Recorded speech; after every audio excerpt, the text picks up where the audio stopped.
Good afternoon. We're the Sports Reputation Management Group. I'm Alexandra Lanier. And I'm Jacqueline Duran. I'm Molly Davis. I'm Holly Dion. I'm Leah Bishop. I'm Megan Trammell. I'm Dan Booth. I'm Casey Walker. I'm Kristen Ballard. And I'm Mackenzie Washington.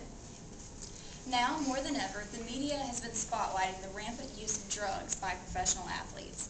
Accusations of usage can greatly damage the athlete's reputation and jeopardize their relationship with publics. This has become a crisis situation for PR practitioners. The purpose of our study was to determine the best communication strategy for athletes to use in order to defend their reputation when faced with a crisis situation. A recent crisis situation that shows how important communication strategies are involves Tiger Woods and his incident the morning after Thanksgiving. You've all probably heard about this. Tiger was in a car accident and would not initially give statements to the police. His story quickly spun out of control and the public began speculating about the circumstances of the incident. If Woods had only used the correct communication strategy, he would be in more control of this situation. So in looking with the correct communication strategies, we also looked at how history influences what strategy is best to use. Our study was guided by Benoit's response strategy, situational crisis response theory, and also attribution theory. We looked at two of Benoit's response strategies, and those were mortification and simple denial. Mortification is when an athlete will respond to the accusation with apology and giving the truth of the situation, and simple denial is when the athlete will actually say, no, this did not happen. A mortification we found in our research was actually probably one of the best strategies you can use because it led to honesty and trust in the relationship.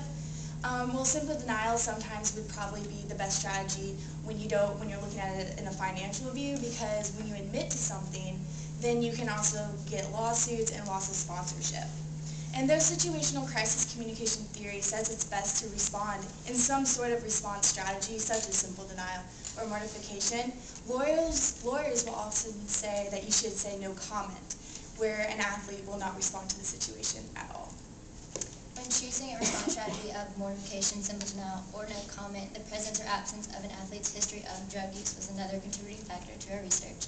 Having a history of drug use for an athlete contributes to an increased amount of attribution displaced upon the athlete by their involved publics, which negatively affects the reputation. Attribution can be defined as the public's perception of the causality of an event or the perceived reason that the public thinks that the event happened and the situation overall. It's important for PR practitioners to be conscious of an athlete's history of drug use because it's important to determine the most effective communication strategy, because the messages that people develop to explain an event can also shape the attributions and feelings of the public. So in order to find out how an athlete should respond to drug accusations, we decided to administer a post-test only quasi-experiment. With this type of experimental design, we were able to manipulate the independent variable in a real-world situation. We administered the post-test to UGA students in a variety of social science classes, and we basically wanted to measure their opinions of the different ways that an athlete can respond to drug accusations. Our experimental design could have been seen as a disadvantage because we were not able to have the rigorous random sampling of a full experiment, but we saw it as an advantage because we were able to better control our sample size and our sample in general. And we also decided to use a paper and pencil survey, which we knew would yield a higher response rate, which in our case ended up being 99.3. In order to answer the questionnaire, all the participants received a scenario. There were 6 different scenarios that were created using a factorial design, which means we created the scenarios combining the 2 variables of history of drug use and the crisis communication strategy, which either be common or no common. And there were 6 different scenarios that also became our hypothesis, which we were trying to test to see which strategy was the best one to implement. So after reading the different scenarios, the participants then responded based on those scenarios. The post-test questionnaire measured levels of trust and character. We got our character scale from McCroskey, and in that scale, it's pretty much just what characteristics participants look at an athlete and like or dislike. And then in our trust scale, we were just seeing if the participants, after reading the scenario, trusted the athlete. There were study-specific questions as well. We used gender, education level. We used if you were a sports fan or not, and then if you followed sports teams or sports news or different sports events. After that, we used a 5-point Likert scale and asked participants if they had ever used illegal drugs.